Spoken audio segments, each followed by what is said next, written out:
ዮያ ውድ የተከበራችሁ እንዴት ናችሁ? ባላችሁበት ቦታ ሰላም ጤና ይስፈንላችሁ እያልኩ ዛሬ መናገር ማለት የምፈልገው ማለት ነው ከዚህ በፊት ከአንድ 4 ቀናት በፊት ሃጫሉ ሁንዴሳ በኦኤምኤን ላይ ኢንተርቪው ተደርጎ የተናገረ እጅግ የኦሮሞ ብሔርተኞችን ያስደሰተ ደግሞ በተቃራኒ የናፍጠኞችን ማንነት ስለነካ ማለት ነው ያበሳጫቸውን ንግግሮች ተናግሮ ነበር።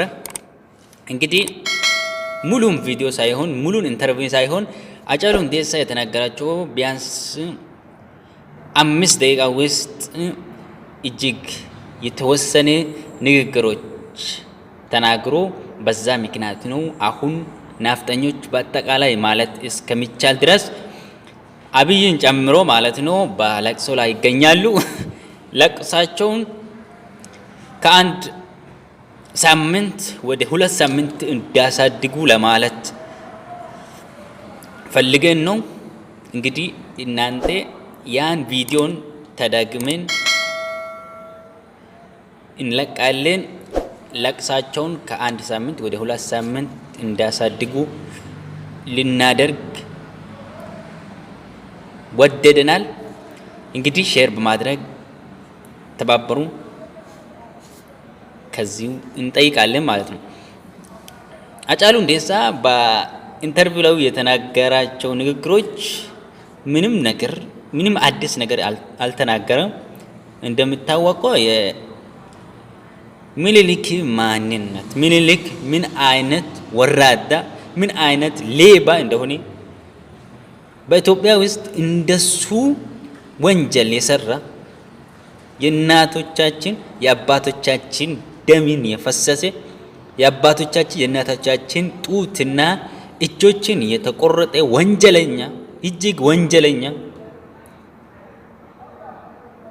መሆኑን ብቻ ነው የተናገረው ሃጫሉ ማለት ነው። በተለይ የኦሮሞ ፈረስ እንደሰረቀ ሌባ እንደሆነ ብቻ ነው የተናገረው ማለት ነው።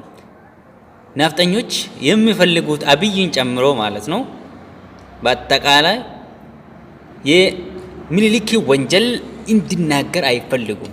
ምክንያቱም የሱ ወንጀል የእናቶቻችን ደምን የእናቶቻችን አባቶቻችን አጥንት የተሰባበረውን ዝም እንድንላቸው ነው የሚፈልጉት ማለት ነው። ስለዚህ አሁን ያለነው በዚህ ዘመን ያለነው የኦሮሞ ተወላጆች በሙሉ ትግላችን አጠናክረን የናፍጠኞችን ማንነት የወንጀለኞችን ማንነት እናስወጣለን፣ ልንታገል ይገባል ማለት ነው። ስለዚህ እስካሁን ቻናል ዩቲዩባችንን ሰብስክራይብ ያላደረጋችሁ በሙሉ ሰብስክራይብ በማድረግ አግዙን። ከቪዲዮ ጋር መልካም ጊዜ taa'ee kunoo amma suura ka'e san farda hatame beektaa? Eentati? Nami hattuu humnaan qotee bulaarraa fudhate beektaa? Ijoollee Arsadii Promotion ka jedhaman bolaa 3 tokko jira Siisaay Bulbulaa waggaa 8 dura sochii hamaa gaggeessaa turan kitaaba isaan barreessan irratti arge beekte.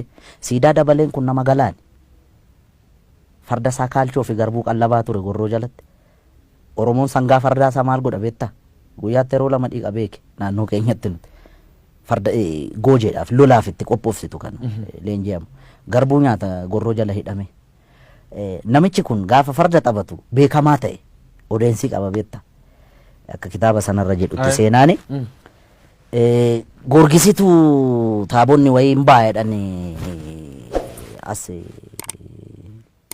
Birbirsa Gooroo kanatti. Nami kun maqaa qaba. Siidaa Dabaleen kun. Namicha bira qaqqabe fakkaa. Milik bira. Odeeffannoo Milik bira. Waa maatiin haa taphatu jedhame. Inni farda isaa miicee maaloo jedhee bareechee galaan irraa sakaraa dhufe beektaa? Sakaraa dhufee goojiirra mul'atee na dhadha'u kana argee nugusni taa'ee argaa ture. Harkaa fuudhaa jedheen irraa bute beektaa? Waameetu farda akkasii kun mootiif malee nama teebula akka keetiif hin ta'u isa jedhanii nu abaaran sana jettaa mire jedheeni harkaa fuudhee siidaa Dabaleen boo'aa deeme. Kanaaf gaafa amma farda kana laalu nan aara beektaa? Farda hatame farda nu jalaa hatame kanarra taa'anii hin qaanofneen nama qaaneessiteedha. Inumaayyuu immoo suura kaa'anii cimaanii. Dhaloonni kun waa'ee farda kanaa gaafachuu qaba barbaachisaa taanaan beektaa? Fardi abbaa qaba beektaa? Warri Minilik leellisu fardi kasaatii jedhu maal jettaan? Fardi kasaatii inni farduma isaatiin dhufee? No, inni calqaba harree yaabbatee dhufe. Gara Oromiyaa gaafa seenu seenaa jedhaa bara caaluu miti kan jedhu. Seenaan immoo rirmi nyaatu beektaa? Seenaan seenaadha. Okay? Yaabbii fardaa isatti beekanni amma waa'ee Adwaa faana wal qabate warri lole kun tuulama kana fardaan dhaqee dhukkee irraa kaasee minni wotoorra ka'ee danda'a yookaan qabaniif ittiin deemataan beekamu. Ammas bari ijoolleen gaafa fakkeessitu siidaa isaa bukkeetti gaafa Adwaan kabajamu ijoolleen jijjirti farda jalatti qabanii kan deddeemne. Sangaa farda si jalatti hin qaban yoo yaabbii dandeessedha kan yaabbattu. Namoonni siidaan kun ka jiganii jedha. Siidaan kun yoo jig fardi akkamitti fardi ka Oromoo? Fardi kan Oromoodha. Akkam tolcha? Farda akkamitti jigama? Akkam tolcha? Ka jige yoo inni isaarraa jigsan malee. Okay gaa inni walumaa galattan fardi abbaaf deebi'uu qaba inni dhaloonni hin deeffata baay'ee. Anaaf sirratti hin ta'in malee inni waan hin oolle beektaa? Waan amma Ameerikaa kana keessatti ta'aa jiru beektaami? Biyya qaroomte, biyya guddatte, yakkamaa beeke. Miniliktiif yakkamaa moo yakkamaa? Oh my God. Ani inni gaa reeffaa miirammaa ekeraadhanni jechuun seenaa rirmi nyaatu siin jedheera. Seenaan immoo dhugaa.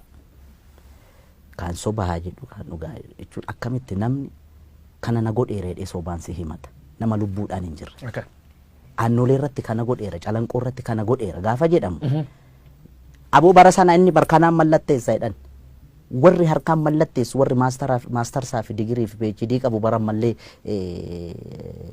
ulfajjeesaa jira beektaami. Inni bar sanatti doofummaa sanaan harma yoo mure, harka yoo mure.